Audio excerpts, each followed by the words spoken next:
মৰমৰ ছাত্ৰ ছাত্ৰীসকল, সিদিনাখন মই তোমালোকক কৈছিলোঁ নেক্সট ক্লাছটোত আমি প্ৰেজেণ্ট পাৰফেক্ট টেন্স সম্পৰ্কে আলোচনা কৰিম। আৰু এতিয়া মই প্ৰেজেণ্ট পাৰফেক্ট টেন্স সম্পৰ্কে তোমালোকক বুজাবলৈ গৈ আছোঁ। প্ৰেজেণ্ট পাৰফেক্ট টেন্স সম্পৰ্কে আমি আলোচনা কৰিম। গতিকে প্ৰেজেণ্ট পাৰফেক্ট টেন্স সম্পৰ্কে আলোচনা কৰাৰ আগে প্ৰেজেণ্ট পাৰফেক্ট টেন্সনো কি, প্ৰেজেণ্ট পাৰফেক্ট টেন্সে কি বুজায়, সেই কথাটো আমি জানি থোৱা ভাল, তোমালোকে জানি থোৱা ভাল। প্ৰেজেণ্ট পাৰফেক্ট টেন্স মানে এইমাত্ৰ কাম এটা শেষ হোৱা বুজায়, যিটো কাম এইমাত্ৰ শেষ হ'ল। উদাহৰণস্বৰূপে মই এইমাত্ৰ ভাত খালোঁ, এইমাত্ৰ মোৰ বন্ধুজনে বজাৰলৈ গ'ল। এনেকুৱা বাক্যবিলাকক প্ৰেজেণ্ট পাৰফেক্ট টেন্স বুলি কোৱা হয়, নাইবা এনেকুৱা বাক্যবিলাক আমি প্ৰেজেণ্ট পাৰফেক্ট টেন্সৰ সহায়ত আমি লিখিব লাগে। এতিয়া চোৱা, আজিৰ বিষয়টো তোমালোকে গম পোৱা, প্ৰেজেণ্ট পাৰফেক্ট টেন্স। প্ৰেজেণ্ট মানে বৰ্তমান, পাৰফেক্ট মানে পৰিপূৰক, মানে কাম এটা সম্পূৰ্ণ হোৱা বুজায়। আৰু প্ৰেজেণ্ট পাৰফেক্ট টেন্সৰ বাক্য এটা যদি হ'ব লগা হয়, নাইবা বাক্য এটা যদি লিখিব লগা হয়, প্ৰথম আমাক লাগিব ছাবজেক্ট, তাৰপিছত লাগিব আমাক হেভ আৰু হেজ অক্সিলাৰী ভাৰ্ব, তাৰপিছত আমাক লাগিব মেইন ভাৰ্ব। কিন্তু মেইন ভাৰ্বটো আমাক পাষ্ট পাৰ্টিচিপল ফৰ্মত লাগিব।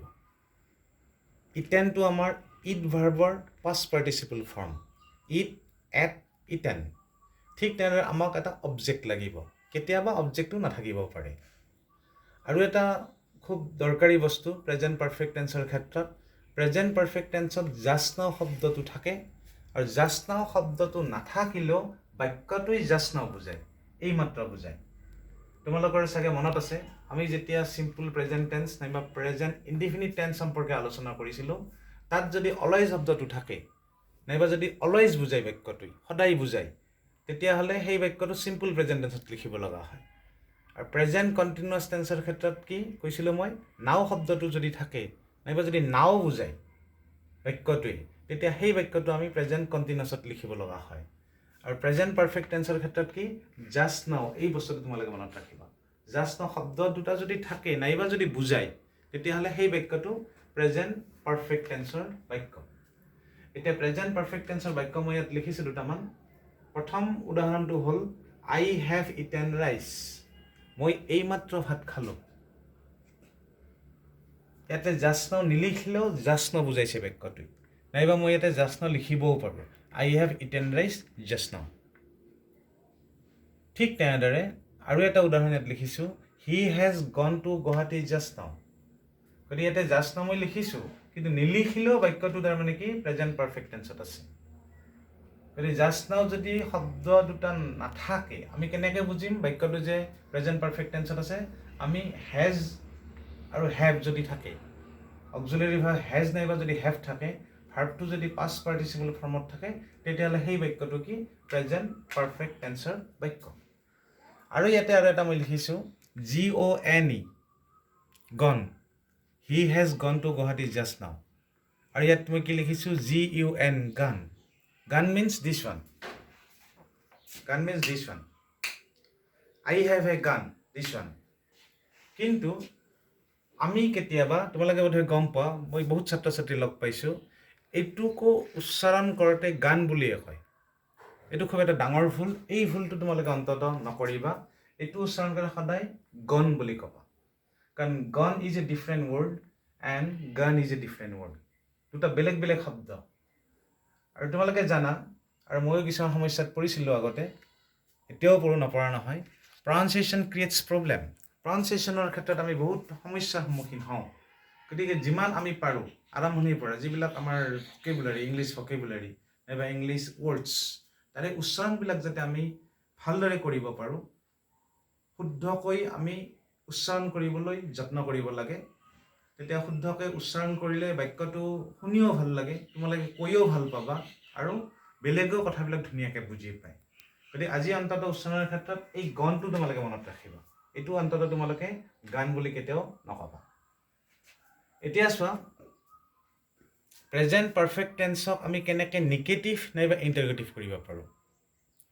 মই কৈছিলোঁ ইয়াৰে আগৰ ক্লাছত, যদি কোনো এটা বাক্যত নাইবা বাক্যবিলাকত অক্সিলাৰী ভাৰ্ব থাকে, তেনেকুৱা বাক্যবিলাকক নিগেটিভ নাইবা ইণ্টাৰগেটিভ কৰাটো একেবাৰে সহজ। এই কাৰণে সহজ, নিগেটিভ কৰাৰ ক্ষেত্ৰত অক্সিলাৰী ভাৰ্বটোৰ লগত নট যোগ দিলেই হ'ল। NOT নটটো যোগ দিলে কি হৈ গ'ল? নিগেটিভ হৈ গ'ল। আৰু ইণ্টাৰগেটিভ বাক্যৰ ক্ষেত্ৰত যিটো অক্সিলাৰী ভাৰ্ব আছে, সেই অক্সিলাৰী ভাৰ্বটো বাক্যৰ একদম আগত আনিলে হ'ল, নাইবা অক্সিলাৰী ভাৰ্বটোৰ দ্বাৰা বাক্যটো আৰম্ভ কৰিলে হ'ল। তেতিয়া অট'মেটিক বাক্যটো কি হৈ গ'ল?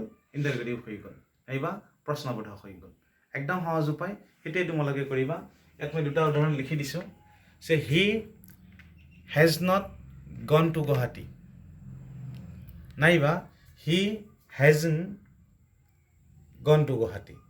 হেজন কণ্ট্ৰেক্টেড ফৰ্ম, মই সেইদিনা তোমালোকক কৈছিলোঁ, তোমালোকে হেজনটো লিখিব পাৰা আৰু হেজ নট বুলি লিখিব পাৰা, নাইবা ক'ব পাৰা। ঠিক তেনেদৰে ইণ্টাৰগেটিভৰ ক্ষেত্ৰত অক্সিলাৰী ভাৰ্বটো আগত লিখিলেই হ'ল। এই অক্সিলাৰী ভাৰ্বটো তোমালোকে আগত আনা। আগত আনিলে কি হ'ব বাক্যটো? Has he gone to Guwahati, has he gone to Guwahati. গতিকে বাক্যটো কি হৈ গ'ল? অতি সহজতে ইণ্টাৰগেটিভ হৈ গ'ল।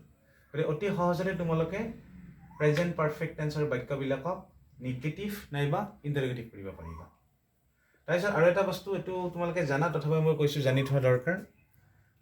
হি চি ইট, এই তিনিটা অক্সিলাৰী ভাৰ্ব বুলি কোৱা হয়। হিৰ ক্ষেত্ৰত কেতিয়াবা ল'ৰাৰ নাম থাকিব পাৰে, নাইবা কোনোবা পুৰুষৰ নাম থাকিব পাৰে। চিৰ ক্ষেত্ৰতো কেতিয়াবা ছোৱালীৰ নাম থাকিব পাৰে, নাইবা কোনোবা মহিলাৰ নাম থাকিব পাৰে। তেতিয়াও থাৰ্ড পাৰ্চন ছিংগুলাৰ নাম্বাৰ বুলিয়ে ধৰা হয়। আৰু ইটটো বস্তুৰ ক্ষেত্ৰত ব্যৱহাৰ কৰা হয়। গতিকে থাৰ্ড পাৰ্চন ছিংগুলাৰ নাম্বাৰৰ ক্ষেত্ৰত হেজ অক্সিলাৰী ভাৰ্ব ব্যৱহাৰ কৰা হয়।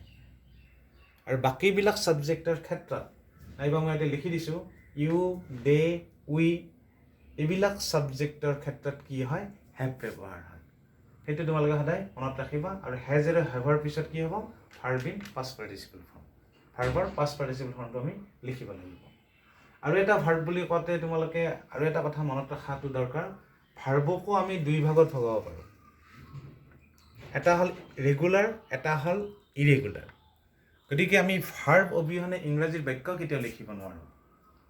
কেতিয়াবা কোনোবা বাক্য এটাত ছাবজেক্ট নাথাকিব পাৰে, অবজেক্ট নাথাকিব পাৰে, কিন্তু ভাৰ্বটো লাগিবই। ভাৰ্ব নোহোৱাকৈ আমি বাক্য লিখিব নোৱাৰোঁ। এতিয়া চোৱা, ইয়াতে মই কি লিখিছোঁ? ৰেগুলাৰ আৰু ইৰেগুলাৰ। ইয়াতে কি, যেতিয়া ভাৰ্বটো আমি পাষ্ট পাৰ্টিচিপল ফৰ্মত লিখিম, গতিকে পাষ্ট পাৰ্টিচিপল ফৰ্মটো আমাৰ মনত থাকিব লাগিব, নাইবা আমি সেই পাষ্ট পাৰ্টিচিপল ফৰ্মবিলাক আমি মুখস্থ কৰি থৈ দিব লাগিব। নহ'লে বহুত ল'ৰা ছোৱালীয়ে পাষ্ট পাৰ্টিচিপল ফৰ্মটো লিখোঁতে ভুল কৰে। এতিয়া আমি পাষ্ট পাৰ্টিচিপল ফৰ্মবিলাক নাইবা পাষ্ট ফৰ্মবিলাক সহজতে আমি কেনেকৈ মনত ৰাখিব পাৰোঁ, তাৰে মই এটা টিপছ দিছোঁ, নাইবা টেকনিক এটা দিছোঁ। গতিকে অলপতে ক'লোঁ ভাৰ্বক দুই ভাগত ভগাব পাৰি, ৰেগুলাৰ, ইৰেগুলাৰ। গতিকে ৰেগুলাৰ ভাৰ্ববিলাকক আমি যেতিয়া পাষ্ট টেন্স কৰিম, নাইবা পাষ্ট পাৰ্টিচিপল কৰিম, তেতিয়া ৰেগুলাৰ ভাৰ্ববিলাকৰ ক্ষেত্ৰত ইয়াতে চোৱা, ডিস্কভাৰ, ডিস্কভাৰ্ড, ডিস্কভাৰ্ড। তাৰমানে এই ভাৰ্বটোৰ লগত ই ডি যোগ হৈছে পাষ্ট টেন্সত, পাষ্ট পাৰ্টিচিপলতো ই ডি যোগ কৰি পাষ্ট পাৰ্টিচিপল কৰা হৈছে। ইনভেণ্ট, ইনভেণ্টেড, ইনভেণ্টেড, ইয়াতো মাত্ৰ ই ডি যোগ কৰি পাষ্ট টেন্স আৰু পাষ্ট পাৰ্টিচিপল কৰা হৈছে। ঠিক তেনেদৰে ক্লাইম্ব, ক্লাইম্বড, ক্লাইম্বড, এই ভাৰ্বটোকো পাষ্ট নাইবা পাষ্ট পাৰ্টিচিপল টেন্স কৰোঁতে ই ডি যোগ কৰি পাষ্ট নাইবা পাষ্ট পাৰ্টিচিপল কৰা হৈছে। গতিকে এনেকুৱা ভাৰ্ববিলাক মুখস্থ কৰাৰ কোনো প্ৰয়োজন নাই। ৰেগুলাৰ ভাৰ্ববিলাক মুখস্থ কৰাৰ প্ৰয়োজন নাই। এইকাৰণে নাই, ই ডি যোগ দিলে কি হৈ যায়? পাষ্ট নাইবা পাষ্ট পাৰ্টিচিপল হৈ যায়। তোমালোকে এতিয়া কোনবিলাক মুখস্থ কৰিব লাগিব? ইৰেগুলাৰ ভাৰ্ববিলাক। ইৰেগুলাৰ ভাৰ্ববিলাকক যেতিয়া আমি পাষ্ট নাইবা পাষ্ট পাৰ্টিচিপল কৰিম, যে ফৰ এক্সাম্পল উদাহৰণস্বৰূপে মেকটো আমাৰ প্ৰেজেণ্ট ফৰ্ম, মেডটো পাষ্ট ফৰ্ম, মেডটো পাষ্ট পাৰ্টিচিপল ফৰ্ম। গতিকে মেক, মেড, মেড, ইয়াতে কিন্তু ই ডি যোগ হোৱা নাই। ঠিক তেনেদৰে 2 নম্বৰ ভাৰ্বটো চোৱা, ডু, ডিড, ডান। গতিকে এইটো যে পাষ্ট নাইবা পাষ্ট পাৰ্টিচিপল হ'ল, এইটো এটা কোনো নিৰ্দিষ্ট নিয়ম মতে হোৱা নাই। ঠিক তেনেদৰে হেভ আৰু হেজৰো পাষ্ট নাইবা past participle form, had, had. আৰু কিছুমান এনেকুৱা ভাৰ্ব আছে, যেনে পুট, পুট, পুট। এইটোতো তিনিটাৰ প্ৰনাউন্সিয়েশ্যনটো একেই, স্পেলিংটো একেই। আৰু এটা ভাৰ্ব আছে ৰিড, ৰেড, ৰেড। ৰিড মানে পঢ়া, গতিকে স্পেলিং একে আছে, উচ্চাৰণটো বেলেগ বেলেগ ৰিড ৰেড যেতিয়া মই কম হি ৰিডছ এ বুক সি কিতাপ পঢ়ে কিন্তু যেতিয়া মই এই বাক্যটো ৰিড ভাৰ্বটো পাষ্ট পাৰ্টিচিপলত ব্যৱহাৰ কৰি যেতিয়া বাক্য এটা কম প্ৰেজেণ্ট পাৰফেক্ট টেন্সৰ বাক্য এটা কম তেতিয়া মই কি বুলি ক'ব লাগিব আই হেভ ৰেড এ বুক মই কিতাপখন পঢ়িলোঁ ৰেড কোৱা মানে মই পাষ্ট পাৰ্টিচিপল কৈছোঁ আৰু যদি মই কওঁ I have read a book ultimately মোৰ কওঁতে ভুল হৈ আছে কাৰণ হেভ আৰু হেভৰ পিছত কি লাগিব পাষ্ট পাৰ্টিচিপল ফৰ্ম লাগিব ৰিড বুলি ক'লে সি পাষ্ট পাৰ্টিচিপল নহ'ল ৰেড বুলি ক'লেহে পাষ্ট পাৰ্টিচিপল হয় গতিকে কেতিয়াবা আমি উচ্চাৰণৰ দ্বাৰাই আমি পাষ্ট পাৰ্টিচিপল বুজাব লগা হয় আৰু সেইকাৰণে প্ৰনাউন্সিয়েশ্যনটো বহুত important pronunciation plays a important role in English literature আৰু ইংলিছ লেংগুৱেজ সেইকাৰণে আমি প্ৰনাউন্সিয়েশ্যনবিলাক জানিব লগা হয় গতিকে তোমালোকে ইতিমধ্যে আৰু এটা ভাল খবৰ তোমালোকে কথাটো জানি ভাল পাবা ইৰেগুলাৰ ভাৰ্বৰ সংখ্যা কিন্তু যথেষ্ট পৰিমাণে কম around 200 There are around 200 irregular verbs in English literature. গতিকে 200 যদি তোমালোকে মুখস্থ কৰি থৈ দিয়া ইংৰাজী ভাষাটোত যিমান ভাৰ্ব আছে প্ৰত্যেকটা ভাৰ্বৰ তোমালোকে পাষ্ট